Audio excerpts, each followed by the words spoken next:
দর্শক, breaking news, অবশেষে নিজে ভুল বুঝতে পারলো পাপন, আর তাই লিটনের পরিবর্তে বিশ্বকাপ খেলতে পাঠালো তামিম ইকবালকে। বিস্তারিত জানুন পুরো প্রতিবেদনে।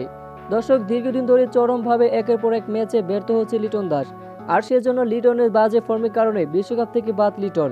আর লিটনের পরিবর্তে সবাইকে অবাক করে অবশেষে তামিমকে বিশ্বকাপে যুক্তরাষ্ট্রে পাঠালো পাপন।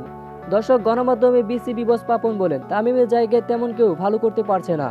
যেখানে শান্ত, সৌম্য সরকার ও লিটন সবাই ওপেনিংয়ে চরম ব্যর্থতার পরিচয় দিয়েছে। যদি এইভাবে বিশ্বকাপে তারা এমন চরম ব্যর্থতার পরিচয় দেয়, তাহলে আমরা একেবারেই ধ্বংস হয়ে যাব। বিশ্বকাপ তো দূরের কথা, গ্রুপ পর্ব থেকেই আমরা ছিটকে যাব।